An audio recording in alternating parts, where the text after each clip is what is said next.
Okay, asxaabey, welcome back. Casharkan marka waa in aan domainkii iyo Facebook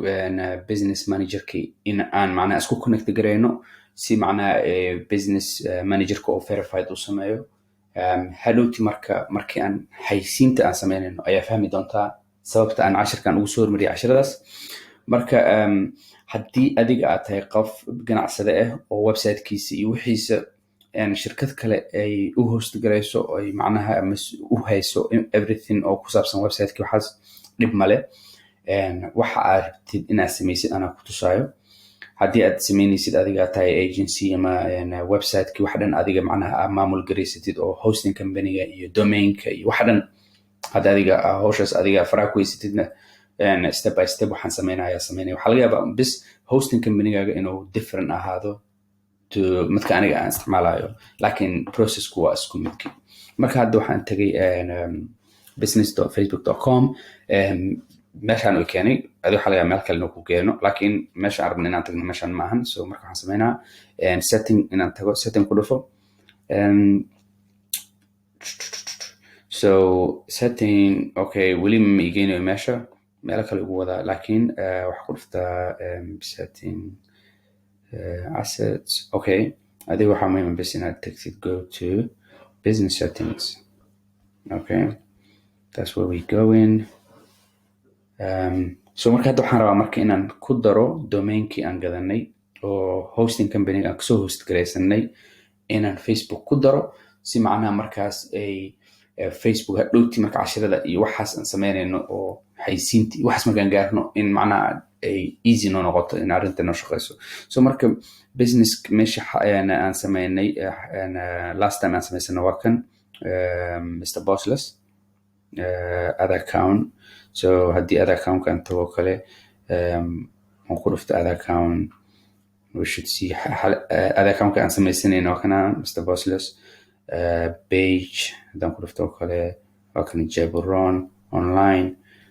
marka hadda waxaan rabaa inaan waxaas maaha waxaan sameynayno waa domainka inaan ku darno. So marka waxaan tegaynaa brand safety. So brand safety markaan tago waan ku dhufanaa domain kadib waxaan leeyahay domain ku dar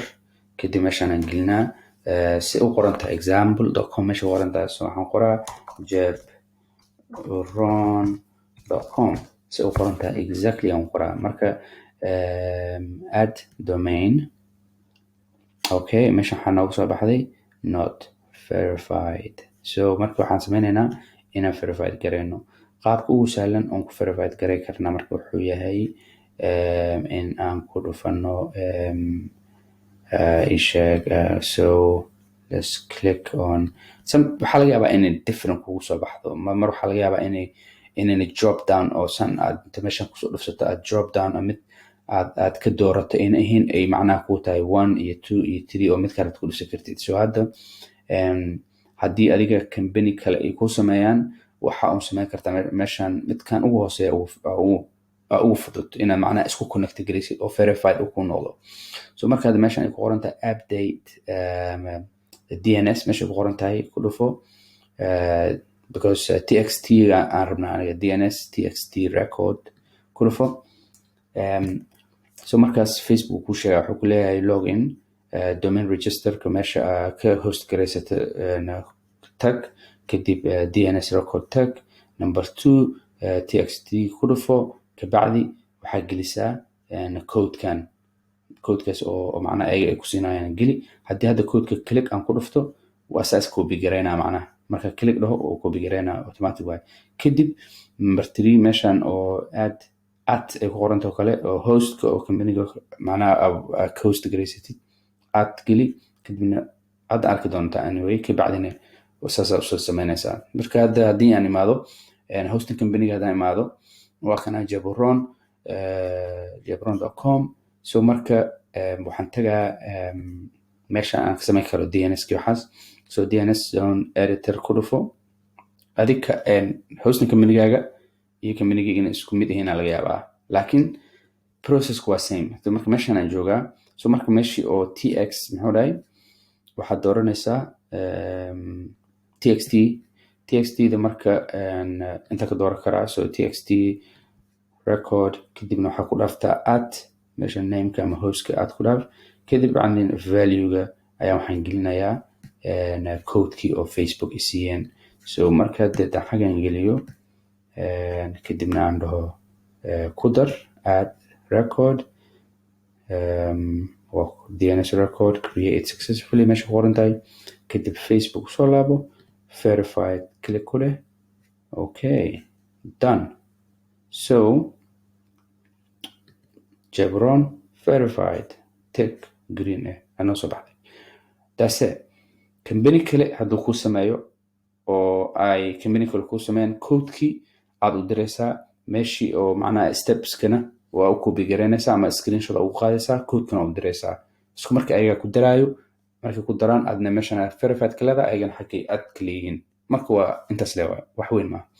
marka waxaan malaynaa inaad fahamteen casharada ku xigi doona waxay noqon doonaan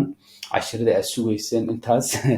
oo macnaha sida loo create gareeyo xayisiinta iyo sida Facebook ads ay u shaqeeyaan iyo wixii macnaha waxyaabahan hadda aan soo sameyno dhan waxay ahayn setupkii iyo waxyaabaha muhiimka inaad fahamtiin intaan xayisiin aan create gareynin marka casharada kale intaan u gudbin waxaan kugula talinaa casharada hadda lasoo dhaafay in aad wada fahamtid intaan macnaha xayisiin aan create gareynin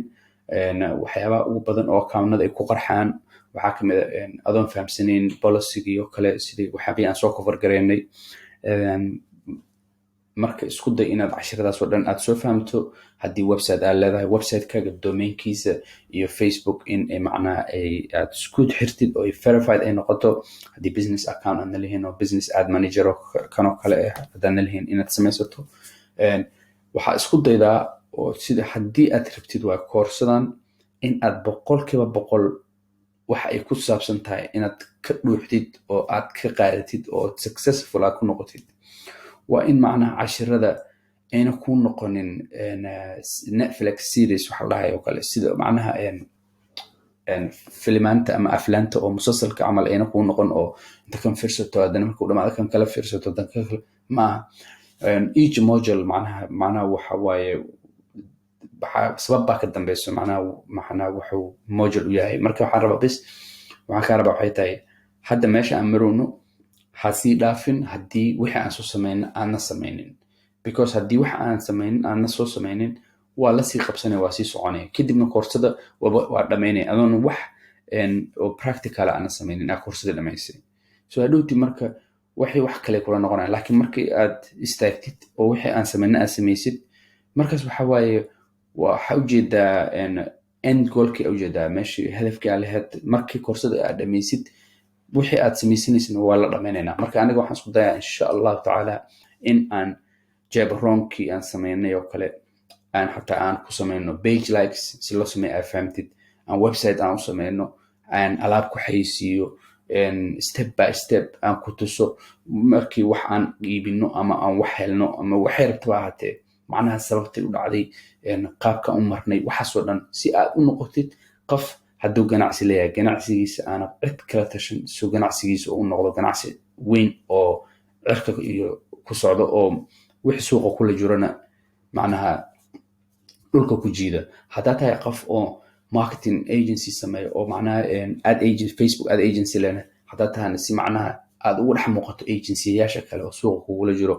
macnaha sida xirfadaada ayna u noqon sida xirfada suuqa laga isticmaalo oo qof walba uu iska isticmaalo inaad noqoto qof haddii qof uu imaado dhaho ganacsigayga ayaan rabaa inaad ii samaysid waxaas okay oo macnaha markaasna resultka miis u saari karo inaad noqotid waana noqonay anaa promise ku siinaa taas insha Allah taala marka waxaan rabaa in aan ka gudbin meeshan that's why aan ugu adkeenayo aan meeshan ka gudbin cashiradii hadda aan sameynay step by step ka wixii macnaha setup kan cashirada ugu dhibka badan waayo oo macnaha tiir dhaxaadka waayo waxyaabaha isku xiri kara waayo macnaha marka insha Allah taala maraba in ku sii nafsado waqti kaaga lumiyo soo dhawaaw cashirada soo socodona waxaan noqon doonaan Facebook ads excited hadaa tahay